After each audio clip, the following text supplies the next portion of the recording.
Morning, church. You're welcome to take your seats. It's my privilege to share the word this morning. And I pray that you will be touched, transformed, and renewed by the word of God. I love His word because His word is new every day. And every day He's got the same word with a different explanation. Today He's got the same word, the word of God, with a different interpretation for you this morning. This morning we've got the same word that's going to speak to each one of us very differently this morning. And I thank God because that's the power of the word we are going to listen to this morning. And I want to just pray that the word this morning will just do exactly what it needs to do. Father, we come before you and we lay the word before you this morning. Father, I thank you, Father, that you want to speak to us clearly, Father. I thank you that it's an ongoing process, Father, to take us from glory to glory. Holy Spirit, you will show us the way this morning. You will guide us. You will teach us. And Holy Spirit, loosen that needs to be loosened, Father, in order for us to be transformed by your word. Have your way this morning in Jesus' name. Amen. Amen. We give God all the thanks. Church, this morning, I just want to maybe just start off and with a recap. You know, we are learned for a few weeks now, and God was so good, you know, to take us step by step, learning us as children of God, as Christians, how to live through the life of Paul. So we all know Paul.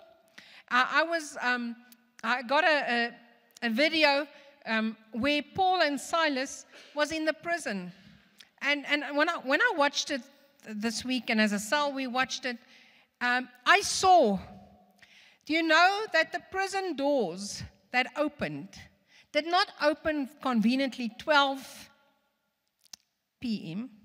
in the afternoon, at lunchtime, when people were strong, when all the prisoners and Paul and Silas was at the very high? You know what the Word of God says, that the prison doors opened and broke open in the night when they were tired. They were weak, they were hungry, they were exhausted. And the only thing they knew was to praise God. Not out of desperation, out of their being, knowing their only hope. The only one they can hold on to was Jesus Christ. And you know what the Word of God says? When they praised and they worshipped, what happened was that the chains of their prison doors broke open. And everyone captive was set free.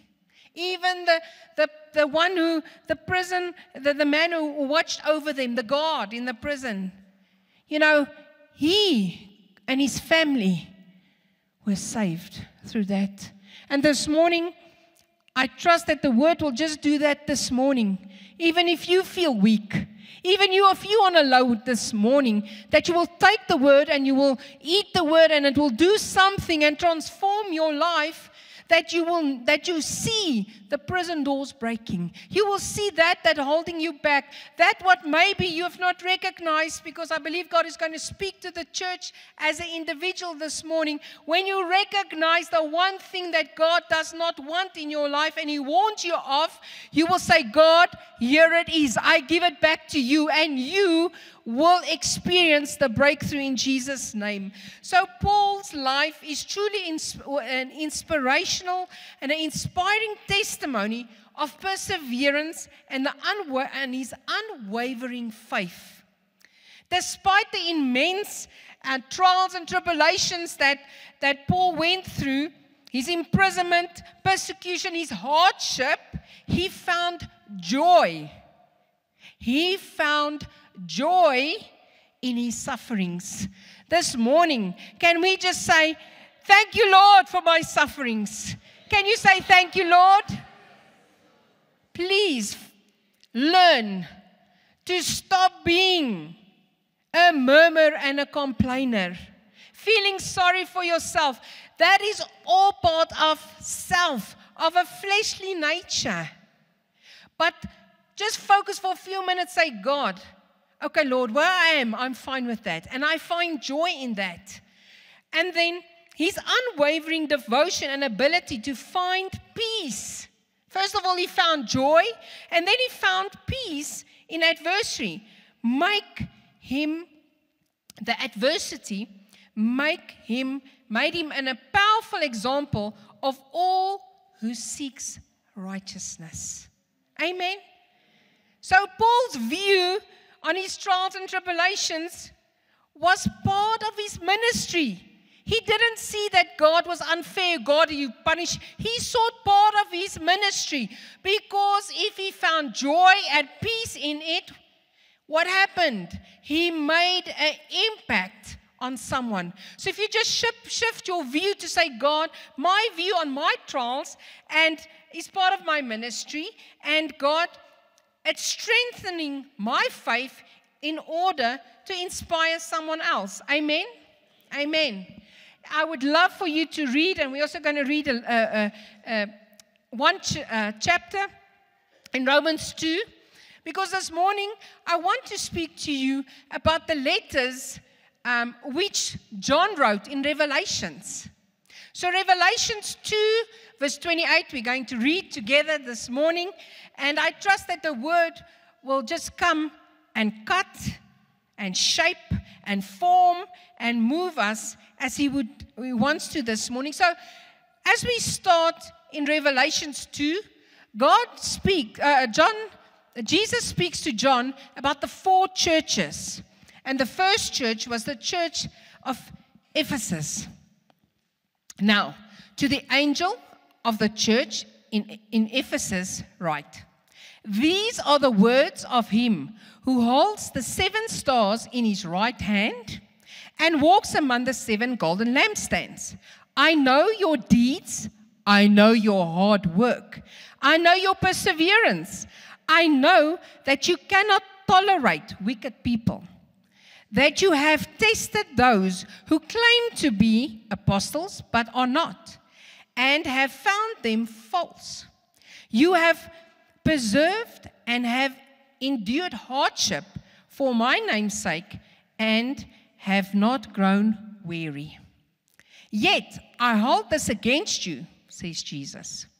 You have forsaken the love you had at first. Consider how far you have fallen. Repent and do these things, and do the things you did at first. If you do not repent, I will come to you and remove your lampstands from this place. But you have this in your favor. You hate the practice of the Nicolaitans, that's false teachings, which I also hate. Whoever hears, let them hear what the Spirit says to the churches. To the one who is victorious, I will give the right to eat from the tree of life, which is the paradise of God. Just up to here, if we look, the 7 lamps in this chapter symbolizes and speaks about the Holy Spirit, symbolizing the Holy Spirit and the one who represents Jesus Christ. So it speaks about the church. So number 1 is the Ephesus is a church. And maybe you recognize yourself with it. If I can just give you a summary of this part or portion about this church. The church of Ephesus was commended by Jesus for its commitment and righteousness and discernment. And maybe you sit here and you say, thank you, God, because I've got a stamp of approval for my righteousness and for my discernment. And even yet God says they worked hard, they rejected wickedness, and did not tolerate hypocrisy. Their stance, they had a strong stance stemmed from the freedom in Christ. However, God is commanding the church here, but he also is warning the church. And he warns the church by saying, however, you focused on actions at the expense of your relationship with God. So if we look at this church, the church of Ephesus, they lost their first love. They were doing all the right things. So they were children of God or Christians by their religion, but not out of a relationship with God. Amen? Then we move over in the Word of God, going further in Revelations from verse 8, where Jesus speaks to the church, Smyrna. To the angel of the church in Smyrna writes, these are the words of him who is the first and the last, who died and came alive again. I know your afflictions and your poverty. You are rich, yet you are rich. I know about the slander of those who say they are Jews, but they are not, but are the synagogue of Satan. Do not be afraid of what you are about to suffer. I tell you, the devil will put some of you in prison and test you, and you will suffer persecution for 10 days. Be faithful, even to the point of death. I will give you your life as the victor's crown. So in this portion, Jesus speaks to the second church, the second person. Maybe he spoke to me just now, and now he's speaking to you. And Jesus offers the ability to hear what the Spirit says. He offers protection that if you hear what the Spirit of God says, you will not get hurt. So in the summary of this church, this scenario, in the church of Smyrna, they experienced profound poverty. In the natural, they were battling. They weren't rich. Maybe they were very humble people, very people of simplicity, but yet God says, you think you are poor. And maybe you are sitting here this morning and myself saying, I've only got this much. God says, however, you are rich. We are rich in Him. Then He commended, its members encountered slander, persecution, and imprisonment, even death, due to their devotion to Jesus. In spite of that, in spite of their trials, Jesus offered them only words of encouragement. And this morning, that is what God's sitting here this morning. God wants to encourage you. Say, if you feel poor, if you know you're poor, allow God to make you rich. I'm not speaking money this morning. I'm speaking about our spirits. How wealthy, how rich is our spirits? How much of God do we carry in us? And then he says, reminding them, while they may have been materially poor, that is in riches, they were spiritually rich. He acknowledged that the adversities which they faced did not embody true Jewish faith, but instead of a falsehood. Sometimes God must open our eyes to see what we hold on to is not godly. What we hold on to is temporary. What we hold on to is a slight truth of what He really wanted for me and you, and what He wants for us. Amen? Jesus encouraged them to remain steadfast. And this morning, I want to encourage you. The word steadfast means someone who is loyal. I want to encourage you to stay loyal this morning. Stay loyal to God. Stay loyal to the calling of God. Steadfast means firm in understanding. Keep on being firm.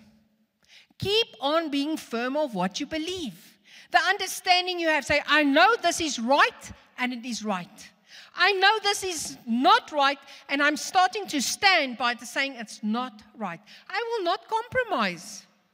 That must be our deliberate reaction when false things come to our side, saying, I will stand firm. Amen? Someone who's steadfast understands that the commitment is in their actions. Sometimes we believe something, but we live different, or our actions is different. Come on, let's become true to ourselves this morning. Once again, amen? Amen. So that is the church of Smyrna. The third one, the third church I want to just address this morning. It's all in one chapter. It's maybe a big story for you, but it's how God sees the church and what He expects of the church. Maybe you can just read with me verse 12. To the angel of the church in Pergamum, write, these are the words of Him who has the sharp two-edged sword. I know where you live, where Satan has his throne, yet you remain true in my name. You did not renounce your faith in me, not even in the days of Antipas, my faithful witness, who was put to death in your city where Satan lives. Nevertheless, I have few things against you. There are some among you who hold to teaching of Balaam, who taught Barak to entice the Israelites to sin, so that they ate food sacrificed to idols and committed sexual immorality. Likewise, in verse 15, you also have those who hold to the teachings of Nicolaitans. Repent, therefore, otherwise I will soon come to you and will fight against them with the sword of my mouth. Whoever has ears, let them hear what the Spirit of the churches, to the churches. To the one who is victorious, I will give some of my hidden manna. I will also give that person a white stone with a new name written on it, known only to the one who receives it. This morning we can just look. The word Balaam means false prophet, motivated by greed, which causes sin and disobedience. That is the word on top there. Antipas, that is a code name for one who stood for God's truth in isolation. So, God, if you can grant me that code name, that I can be one who stands for you, for truth and isolation. The Nicolaitans, I'm just busy with the scripture still. They were people that were leading others astray. May I not be that? And then in this portion, Jesus speaks about those who are victorious, those who believe in Him, He will give some hidden manna. And the word hidden manna means spiritual provision received in relation as the relationship I share with Jesus Christ. So to this church, God speaks and He says, I will give you a little bit of my hidden manna. And this morning I pray that is our desire. That will be our desire, saying, through my relationship with God, Lord, just give me some of your manna. Lord, I cry out to you, Lord, you are the bread of life. Just come, Lord, through my relationship with you, Lord, just release provision of spiritual things, Lord. I just need to be filled with you. And then the last portion in that scripture, it speaks. It says the white stone. He says, I will give you a white stone. And only you, lucky, will know that name. The recipient will know that name. Liz, I give you a name, a white stone with a new name. What does it mean? Covenant, which God has with us. The white stone just represents Him as judge, that He judged us as innocent, free. So this morning, as you sit to say, Lord, I open my life that you would just grant me, Father, judgment. Just say, as the judge, I find you innocent. No matter where you are finding persecution or suffering, God, I stand before you this morning, Lord. Give me a white stone. Give me some hope this morning. Lord, give me that name that commits me or just joins me to you this morning. So in summary, to John's letter to the church of Pergamum, what happens here? The church faced persecution like the church in Smyrna, but remained faithful to Jesus despite the violence around them. And when I read this portion, I thought, Lord, we live in Katlehong. Lord, we live in Germiston. Lord, we live in South Africa. Lord, I live where there's maybe not safety around me in the physical. But who of you are afraid? Who was afraid to come to church this morning? Not me. They say South Africa is very, very dangerous, but I'm not afraid. So God says to this church, and He says, even if you live where it's dangerous, maybe they speak about persecution more than the danger of violence. Maybe they spoke about, if I speak the name of Jesus, I will be confronted. I will be persecuted. If I speak Jesus at my workplace, they will fire me. Maybe that's the danger the word is speaking about. Maybe my family, if I stand up for what God's saying, they'll throw me and disinherit me. You hear me this morning? But as God speaks to this church, He says, Jesus commended them on their faithfulness. God commended, well done, my good servant. You've remained faithful. Then, and prompting the members, but criticizing some members for promoting false teachings, pretending to be Christians that allowed immoral behavior. He urged them to repent quickly, warning that failure to do so will lead to destruction. Listen, remember I said the 4 churches represents you and me. Where do you find yourself this morning? This is only the 3rd church. We're going to go to the next one. Is God enough? Sometimes we are looking for something that is missing. And we want to compensate. And that's when falsehood comes in. I need more. Listen, Jesus is sufficient. Jesus is more than enough for each one of us this morning. What must I seek? More of Him.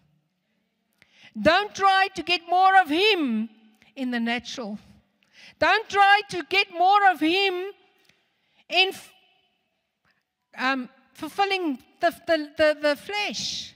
That's where immorality comes in. When I want to fill the desires of my flesh.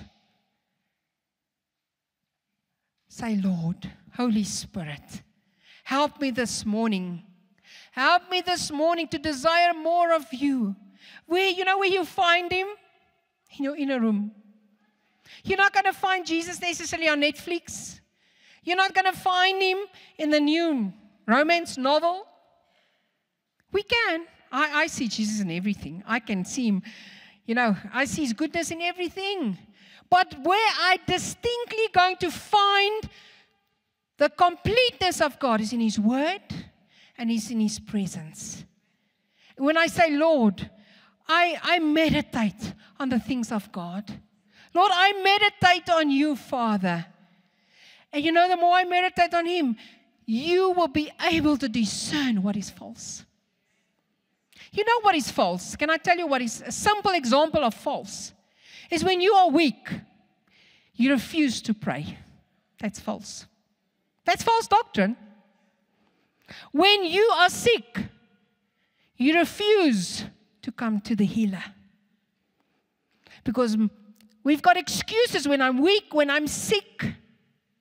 I've got an excuse when I'm poor. I cannot come to church. I don't have money. That's when you have to come to church. That's when you have to trust God to do the impossible in your life. Amen? Okay. So what God then says, in the summary, it says, those true believers who are victorious will receive a white stone, a new name, known only by God. This church stood faithfully in their surroundings. They weren't thrown around because of surroundings and situations. They changed, seeking for more in the Word and not in the wrong place. God mentioned or expressed His concern not to look for the wrong things in the wrong places. I already said God is complete. He's sufficient, more than enough, and He fills me completely. Amen? Are you with me this morning, church? Then the last church I want to speak to. So the last person, maybe the fourth person I'm speaking to this morning, you say, no, this is not me. Okay, then you're coming now. Okay, then in verse 18, this is quite a long portion, but just allow me to read it. To the church of Thyatira, these are the words of the Son of God, whose eyes are like a blazing fire, and whose feet are like a burnished bronze. I know your deeds. I know your love. I know your faith, your service, and your perseverance. And that you are now doing more than you even done at first. Wow, maybe that's you and me. Nevertheless, I have this against you, says the Lord. You tolerated that woman, Jezebel, who calls herself a prophet. By the teaching, she misled my servants into sexual immorality and eating of food sacrificed to idols. I have given her time to repent of her immorality, but she's unwilling. So I will cast her out on a bed of suffering. I will make those who commit adultery with her suffer intensively, unless they repent of their ways. I will strike their children dead, and then all the church will know that I am who searches hearts and minds, and I will repay each of them according. I see a tick list there. Do you see a tick list? God is speaking, oh, wonderful. Your deeds is wonderful. Your love is wonderful. Your faith is wonderful. Thank you for your service. You're working harder now than ever before in my kingdom. Thank you. But, he says, listen, I will not tolerate compromise. I will not tolerate, listen what he says here, the spirit of Jezebel. We can just symbolize this morning. God will not tolerate demonic influences. God will not tolerate pride. You know, demonic influences cause pride. This morning, please strip yourself from pride. I'm the first to say, God, I want nothing to prevent me being with you. Nothing must stand stronger. Not an emotion, not a feeling, not a person. Nothing must come and bring division between me and you. And then, a demonic influence brings division. Don't allow anything to bring division before you and God. Amen. Let's read further. Verse 24 says, now I say to you, to the rest of you, to you who are do not hold on to her teachings and have not learned Satan's so-called deep secrets, I will not impose any other burden on you, except to hold on to what you have until I come. To the one who is victorious, so important, and does what I say, does what my will to the end, I will give authority to the nations. This is definitely a portion that I would love. Authority. Authority to break down the power of darkness in our lives. Then it says, that one will rule with them an iron scepter and will dash them to pieces like pottery. Just as I received authority from my Father, I will also give that one the morning star. You know what the morning star is? Jesus, Yeshua. Whoever has ears, let them hear what the Spirit says to the churches. This morning, he speaks about the Lord and the Savior. That is who he is. In summary, the church of Thyatira expressed peace and prosperity. Who wants that this morning? Say, God, part of my portion being your church. The church, you know what church says? It's called the called out ones. Who are the called out ones this morning? Is there anyone with me this morning? Can you raise your hands? Is there any called out people here this morning? Amen. Amen. I'm glad you are with me. So listen what it says. They experience a peace and prosperity, earning Jesus' praise for their faith, their love, and their good works. However, some immature members tolerated wickedness. This morning, just say no to wickedness in your life. And they failed to correct it. Allow God's Spirit to do, introspection this morning. Anything wicked, say, God, I throw it. We sang this morning, I lay it at your feet. And I say, holy, holy are you, Lord. Amen. Jesus warned them to repent, emphasizing, that He's the one who examines our heart. He's the one that examines our mind, and He will judge our actions. Listen, please don't judge each other, but really be aware that He is the judge. And He does judge us when we do wrong. Yes, there's grace, there's all that. But this morning, don't be in error. He's the one that wants us to be sincere in our faith with Jesus Christ. Amen. He acknowledged those who reject harmful beliefs and assured them of His presence until the end. Amen. Now, these four churches, these four letters, is dictated by Jesus to John with,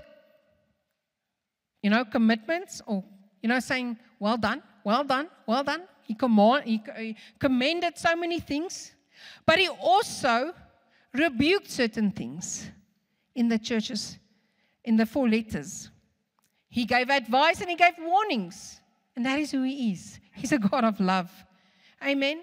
So let's examine our hearts this morning, and let's just and our actions this morning. Examine yourself where you are at. Stop tolerating wickedness. Stop being a Christian by religion, and say, God, I want to be a Christian. I want to be a child of God that remains steadfast, faithful in love and in actions. Amen. Amen. As we continue, I just want to maybe out of this word and the scriptures and the four churches and the letters of the churches being spoken of, I want to assure you this morning that in the church, even in the natural, you sitting here, myself, and the global church, it's clear that God has called us for righteousness. Amen? God has called us to live a life pleasing to Him. But there is two scenarios I want to just emphasize or focus on this morning. And the two areas is the nature of the wicked and the nature of the righteous. Amen? There are two scenarios, and we're just going to look into that this morning. The nature of the wicked. the nature of the wicked in the Bible is often described as being in the opposite, contrast to God's righteousness. Scripture portrays the wicked as those who reject God and God's authority, live in rebellion, and pursue sinful desires. There's some characteristics I would love to share with you about the wicked, so that we don't fall in that trap this morning. The first one is the wicked rejects God. There's a scripture in the Bible in Psalms 10 verse 4 states, in his pride, the wicked man does not seek him. In all his thoughts, there is no room for God. So concerning the wicked, there's no room. They don't make room for God.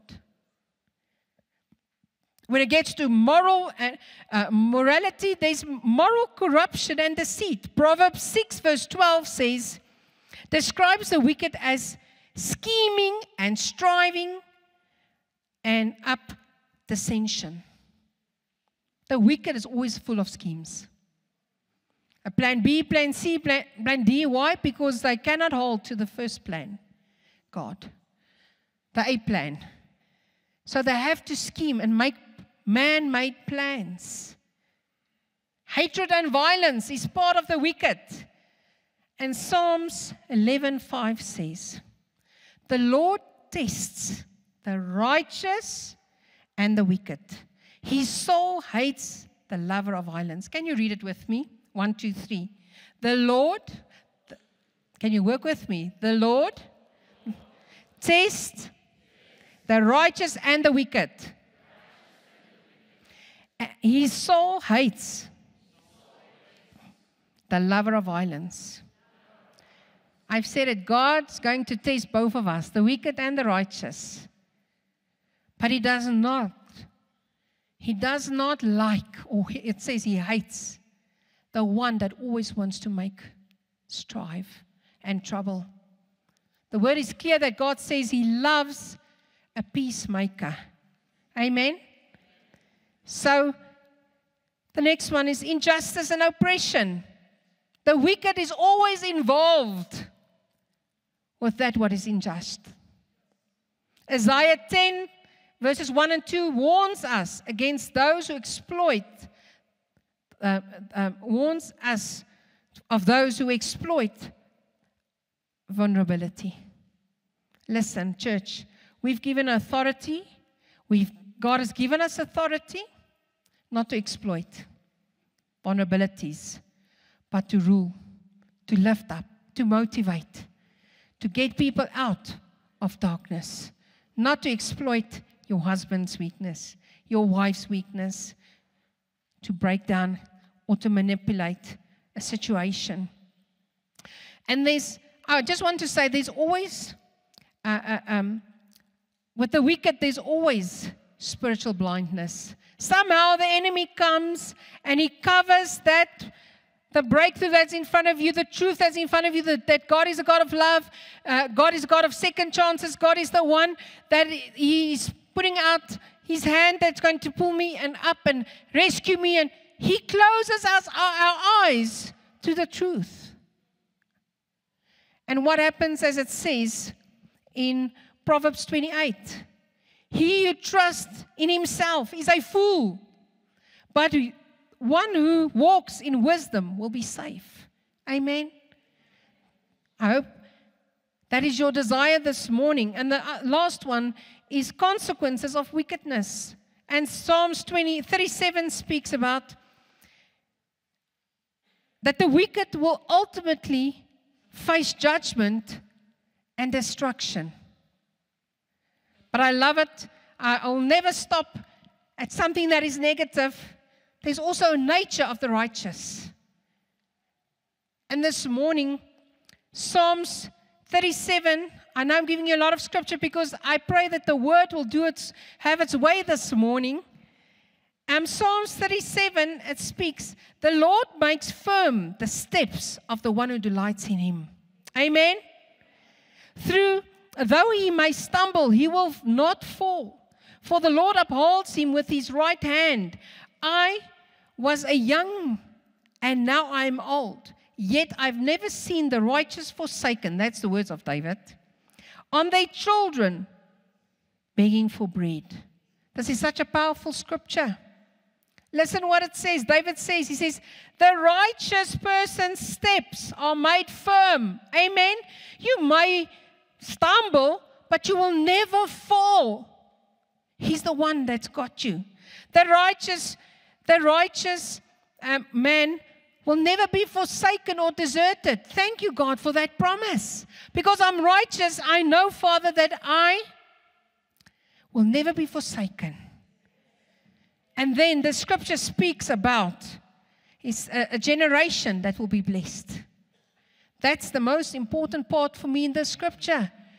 I was once young, now I'm getting old. You know, when you get old, you say, Lord, you look at life different because now you know, am I leaving something behind for the next generation?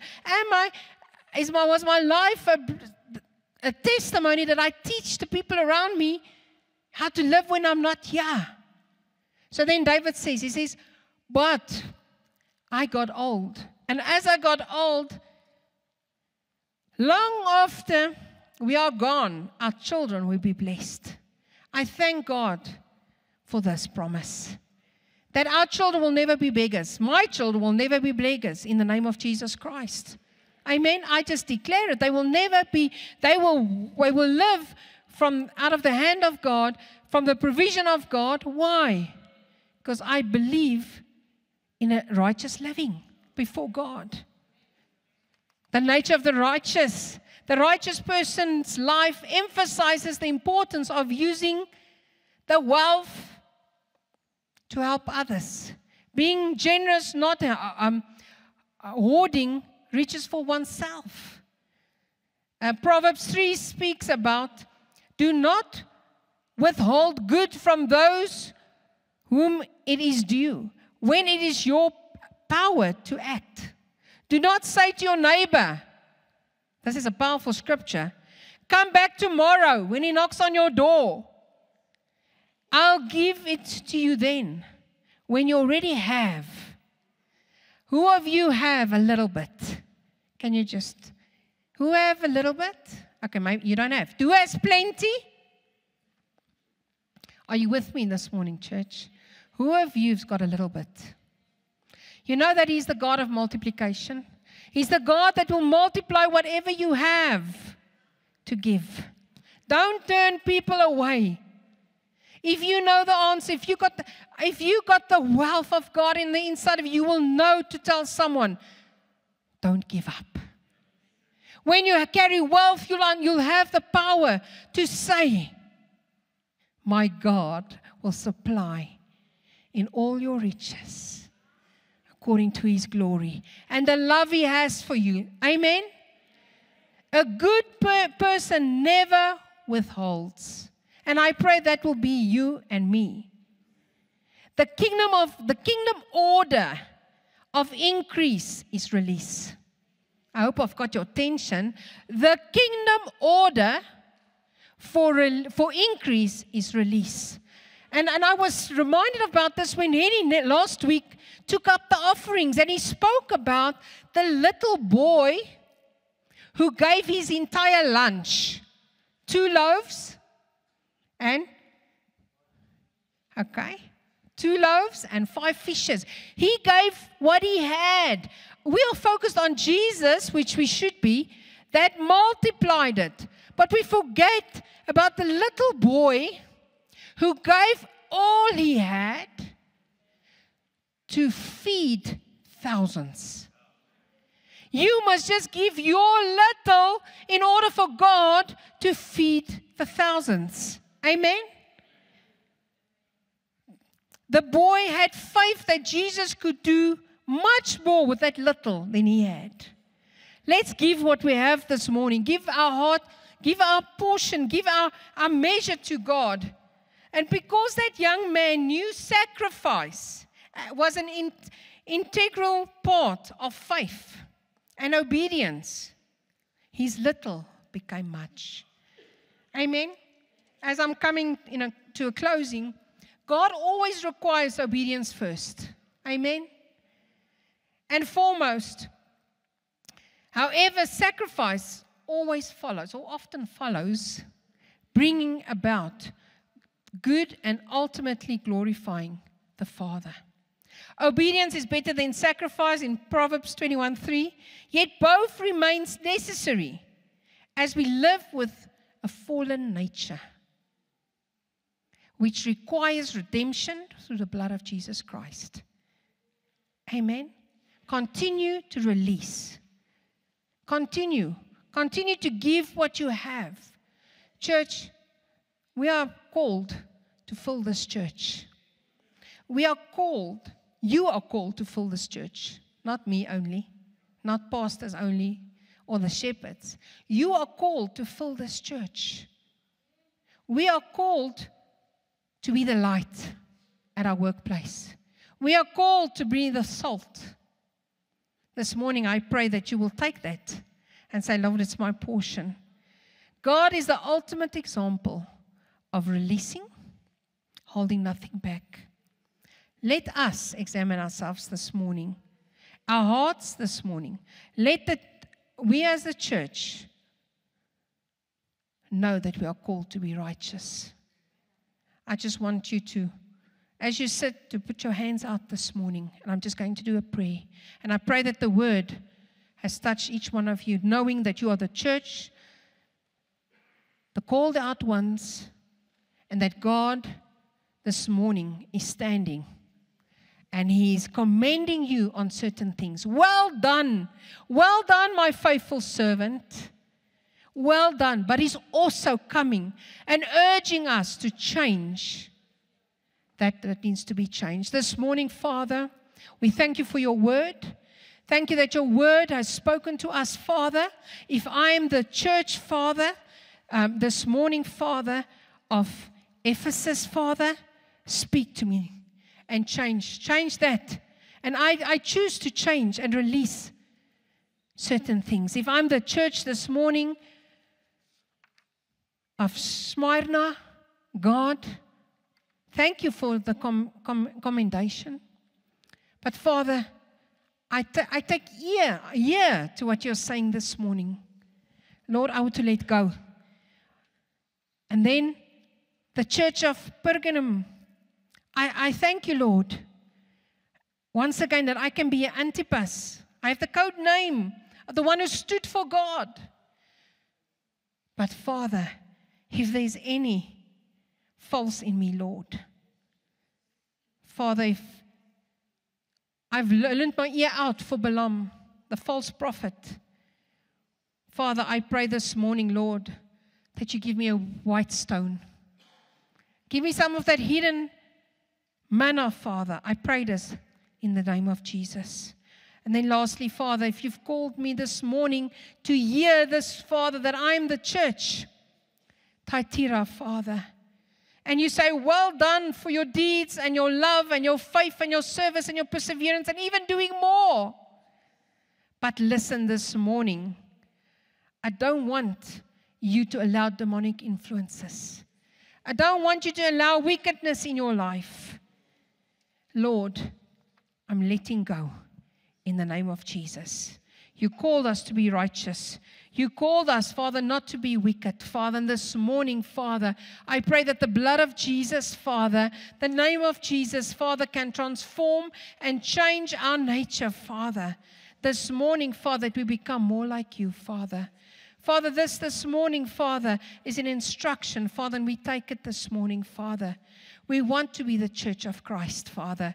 We want to live, Father, uncompromising, Father. We want to live, Father, with the power, Father, and the authority you've given us, Father, to rule in the nations, Father. We want to live, Father, in that what you've called us for, Father, the power, Father, of worship, knowing you in relationship, not in religion, Father, only.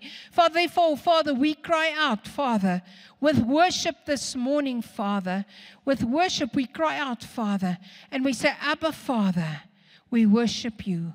We call to you this morning, Father. Be glorified. Be glorified this morning in my praises, Father. Be glorified, Father, through my life this morning. Be glorified, Father, through my actions, Father.